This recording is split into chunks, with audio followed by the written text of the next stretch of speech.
By the police in an unrelated matter. The car of Shirley Banks, the Bristol woman who's been missing for more than 3 weeks, was found locked up in a garage just a mile away from her home. Mrs. Banks herself is still missing tonight. The colour of the Mini Clubman was different, so too were the registration plates, but the police say they're satisfied it's her car. The man was arrested earlier today by the police in an unrelated matter. The car was discovered late this afternoon, locked up in a garage at Bridge Road in Lee Woods, yards away from the Clifton Suspension Bridge. The immediate area has been sealed off by the police.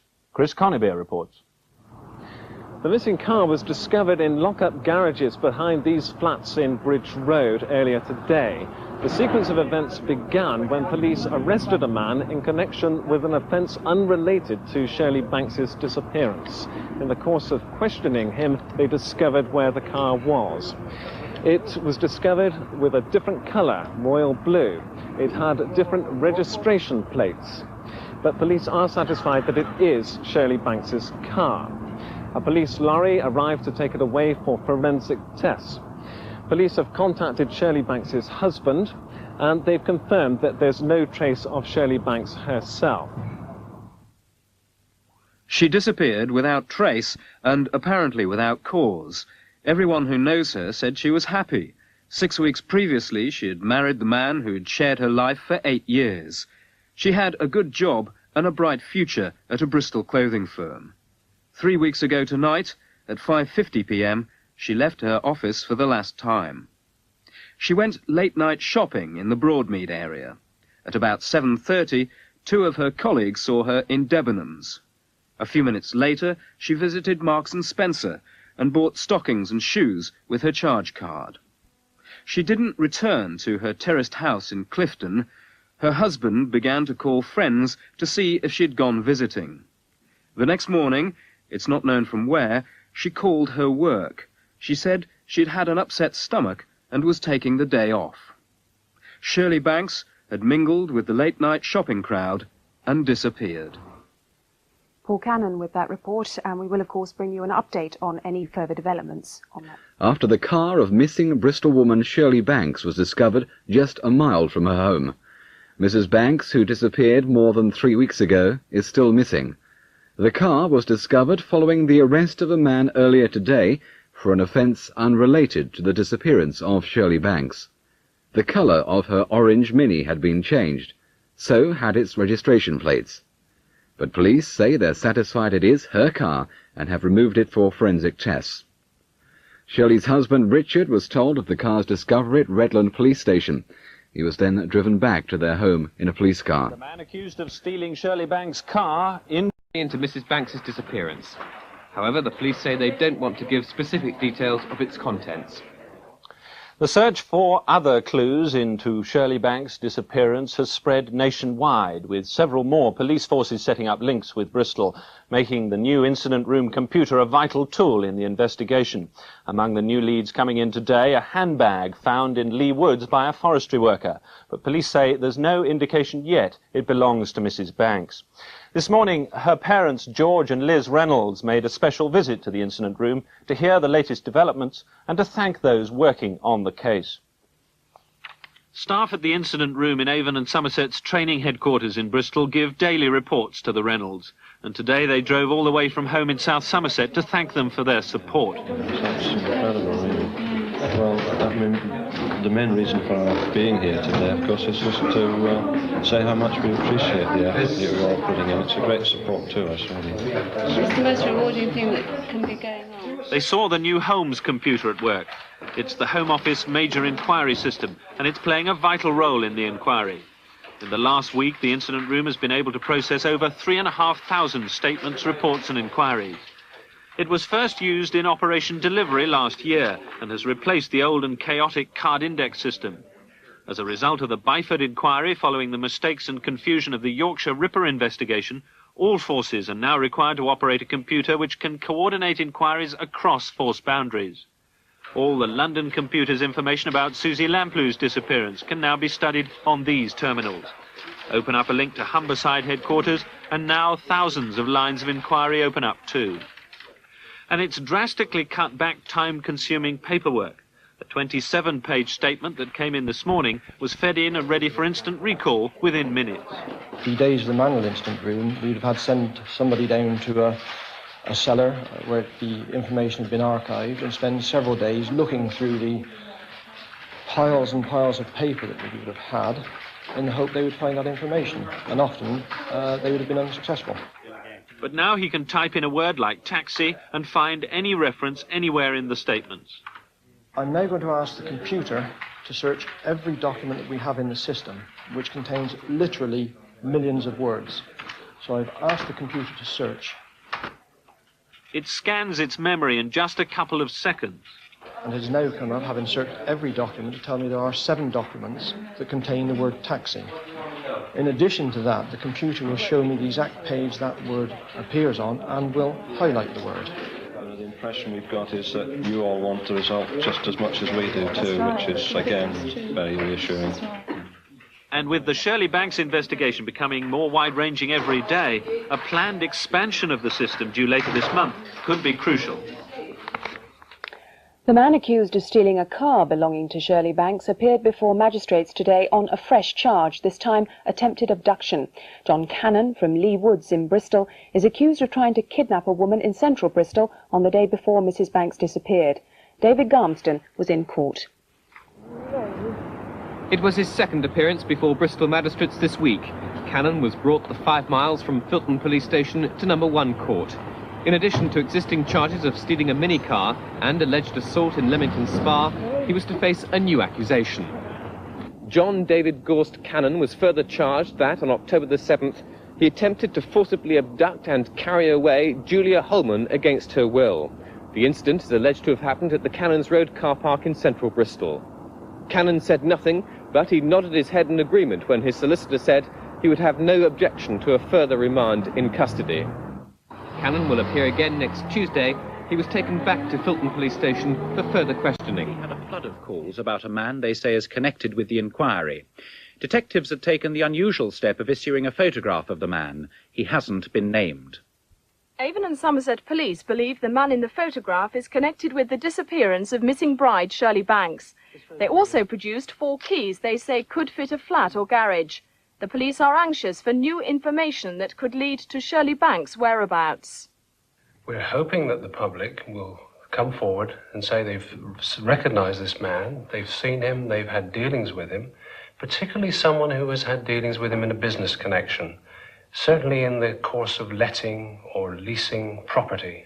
That's the angle we're most interested in. Shirley Banks disappeared on October the 8th, a month after she was married.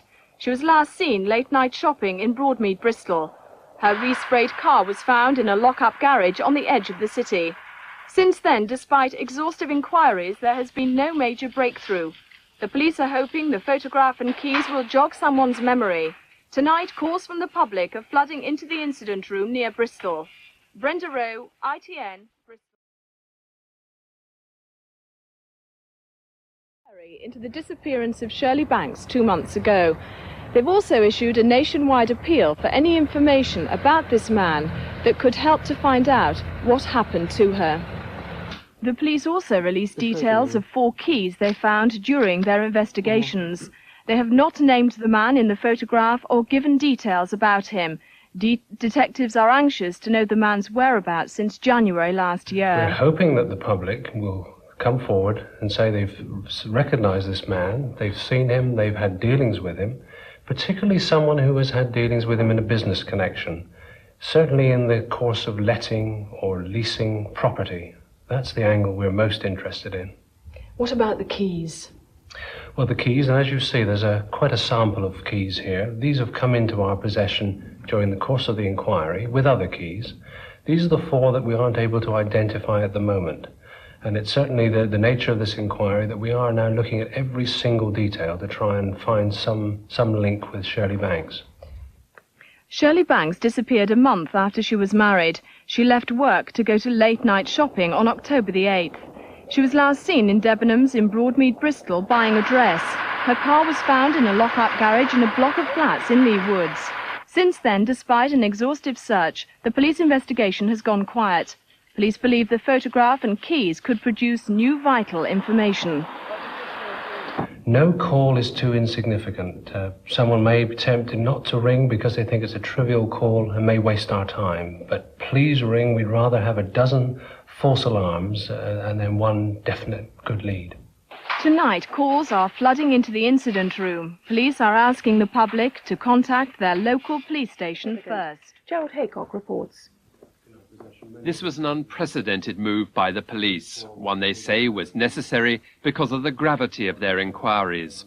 In a nationwide appeal, they're asking for anyone who met this man in the past 18 months to contact them, or anyone who can shed light on 4 keys: a bronze Yale type, a silver mortise key, a padlock key, and a flat one that may open a locker or garage.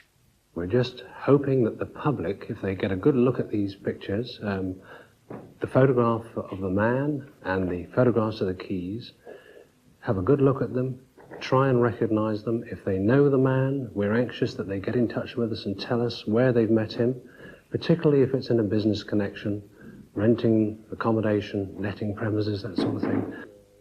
The police believe the new details may provide vital clues in solving the Shirley Banks case. They even took advice at the highest level to make sure they weren't infringing the law in releasing the new information. And it seemed to have paid off. No, yes, I'm afraid the lines are engaged at the moment. Could you hold? Control room for you. Yes, thank you. By this afternoon, the switchboard at police headquarters in Bristol was swamped with more than 200 calls. Extra lines were installed, more operators brought in, and an appeal went out for people with information to contact local police, not the Bristol incident room.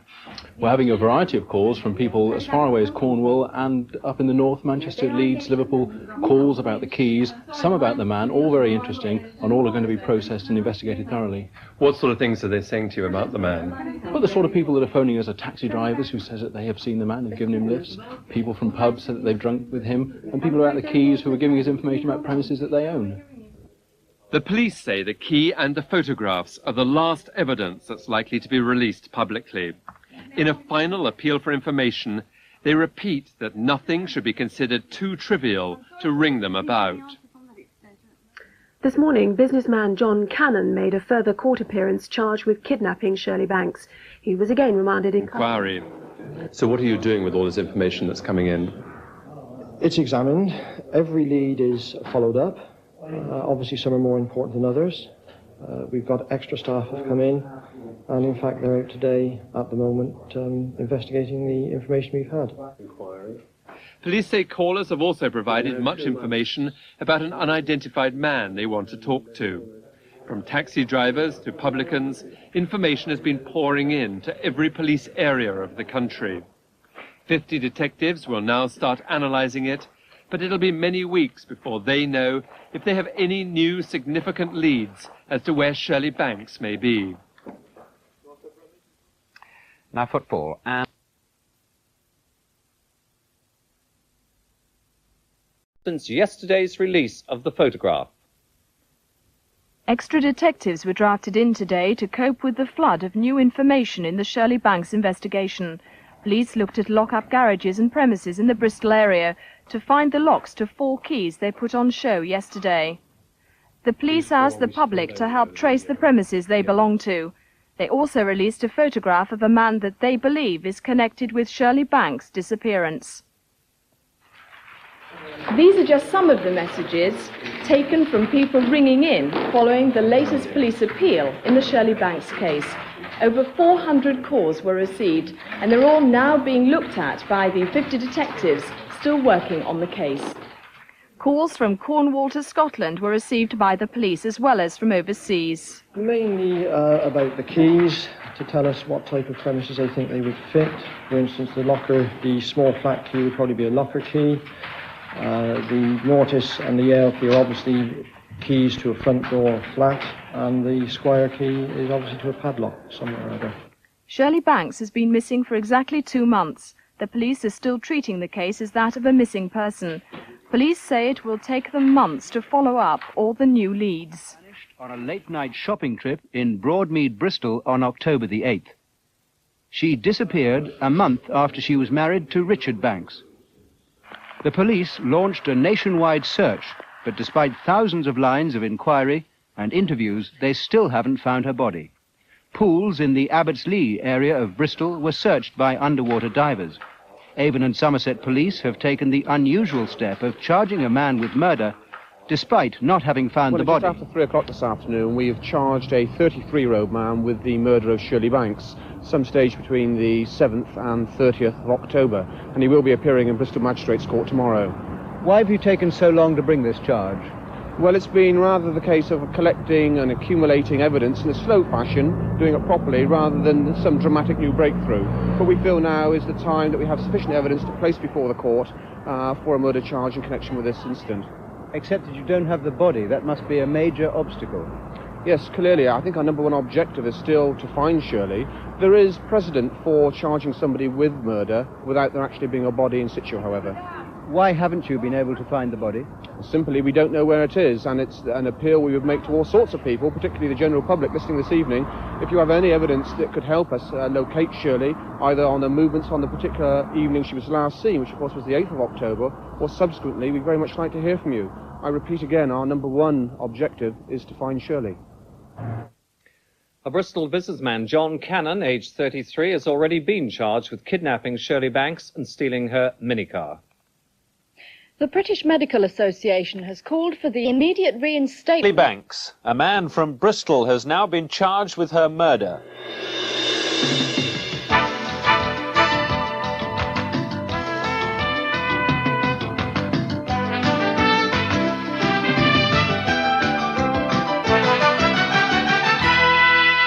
Full details on the murder charge in a moment. Avon and Somerset police this afternoon charged a 33-year-old tomorrow morning. Mrs. Banks has been missing since October the 8th. Tonight, her body has still not been found. Paul Cannan reports. Shirley Banks had been married for just 1 month when she disappeared on October the 8th. She was last seen that evening shopping in Bristol city centre. The police, who set up a special incident room with computers, have been searching for her ever since. This afternoon, they announced the major development in the inquiry. Well, it's just gone 3 o'clock this afternoon. We've actually charged a 33-year-old man with the murder of Shirley Banks on a date sometime between the 7th and 30th of October of this year. John Cannan has been held here at Filton Police Station since appearing in court yesterday. He faced a number of charges. They include the forcible abduction of Mrs. Banks, the theft of her Mini Clubman car, the attempted abduction of another Bristol woman, Julie Holman, in the city centre on the day before Shirley Banks disappeared. He's also charged with assault with intent to rob in Leamington Spa and maliciously inflicting grievous bodily harm on a woman in Sutton Coalfield in December 1980. Cannan will now appear at Bristol Magistrates Court tomorrow morning, charged with the murder of Shirley Banks. Paul Cannan. There's growing unease. Shirley Banks, man charged with her murder, even though she's still found. John Cannan, who's 33, from Lee Woods, was accused of killing Shirley in October. She'd only been married a month when she disappeared.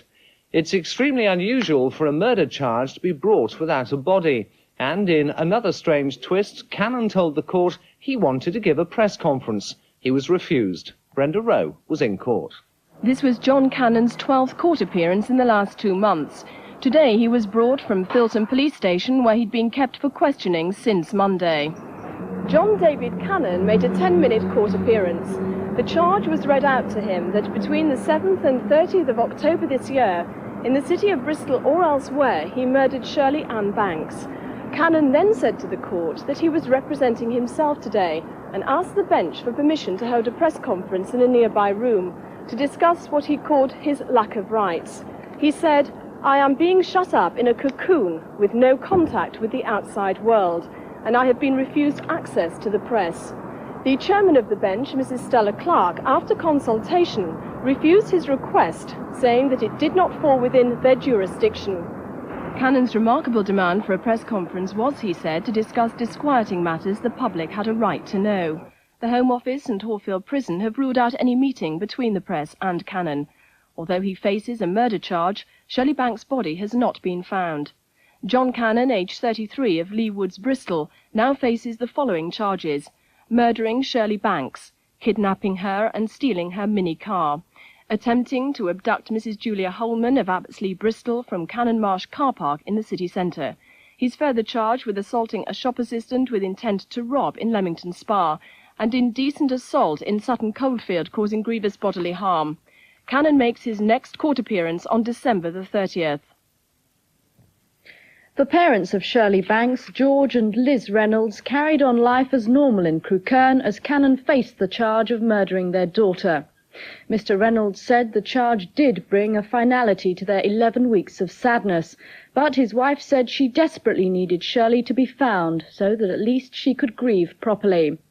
The Reynolds also say they've kept going because of the tremendous support they've had, even from complete strangers.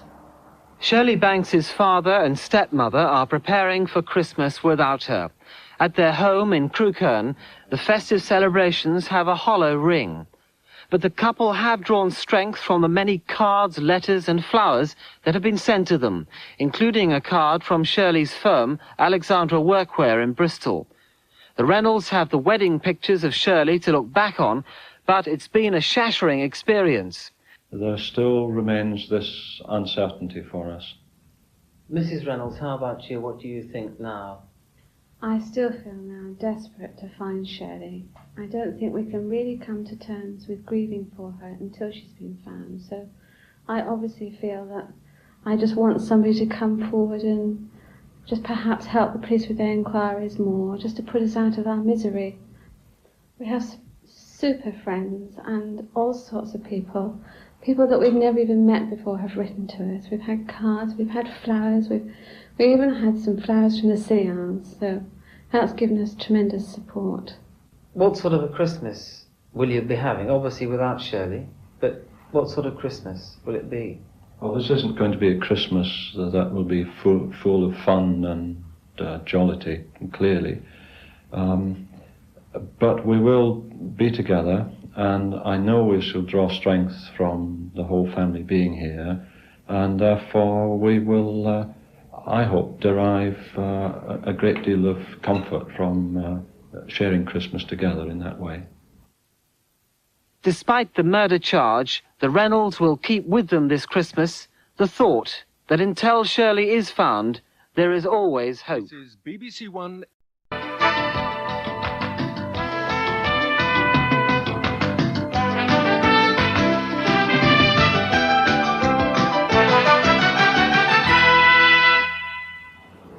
In court, charged with the murder of Shirley Banks, and the accused demands to speak to newsmen. Good evening. Gerald Haycock was in court. Full details from him in a moment. 33-year-old Bristol businessman John Cannan has appeared in court charged with the murder of Shirley Banks. At the hearing, he demanded the right to make a public statement, saying he wanted the same facilities as the prosecution. Cannan also faces a number of other charges, including the abduction of Mrs. Banks and the theft of her car. Gerald Haycock was in court. This was to be John Cannan's 11th court appearance in less than 2 months. He arrived at the Bristol Magistrates Court from Filton Police Station, where he'd been held for further inquiries. Inside the court for the first time, the charge was put to him publicly that between the 7th and the 30th of October this year, he murdered Shirley Ann Banks. After the murder charge was read, Cannan asked permission to address the court. He said he wanted a room made available nearby for a press conference at which he would talk of the lack of rights of a UK citizen in my circumstances. After deliberation, the chairman of the bench, Mrs. Stella Clark, refused, saying the court had no jurisdiction over such matters. Cannan then looked at the police officers on either side and simply shrugged. At the end of the 10-minute hearing, Cannan was remanded in custody until December the 30th. As he was taken back to Horfield Prison, the Home Office ruled out any chance of him meeting the press. They said any journalist who saw him in prison would have to sign a disclaimer promising not to use anything Cannan told him. Shirley Banks had been married for just a month when she disappeared in Bristol city centre on October the 8th. But except for a phone call the next day to her workplace, there's been no sign of her. The police special incident room with a sophisticated computer has produced no further clues to where she is. And despite extensive searches in a growing area around where she lived, Shirley Banks' body has never been found. Shirley Banks have been conducting a search this afternoon near the garage at Lee Woods in Bristol, where her car was found last October. This report now from Brenda Rowe. Almost 20 policemen returned to the woods on the outskirts of Bristol. Since October, it's been the scene of intense activity. The police admitted they were going back over old ground. It's exactly 3 months since Mrs. Banks was last seen on a shopping trip to Broadmead. Her Mini was found a few weeks later, but there was no trace of her. At one stage today, the police went down on their hands and knees in a minute search of the ground. They were looking for anything. But a spokesman denied that they were acting on any new evidence. The 33-year-old abducting and murdering Mrs. Banks is due to appear in court again next week. Gerald Haycock reports. A task force of 15 officers was involved in the intensive hands and knees search, which has continued all day. They've combed a small copse in Lee Woods, just yards from where Mrs. Banks's Mini was discovered in a garage on October the 30th. John Cannan, a businessman from Lee Woods, has been charged with stealing the car and the murder of Shirley Banks. Police wouldn't comment on today's operation, though they confirmed they have examined the same section of woods several times. It's not believed this fresh search revealed any further clues to Mrs. Banks's whereabouts.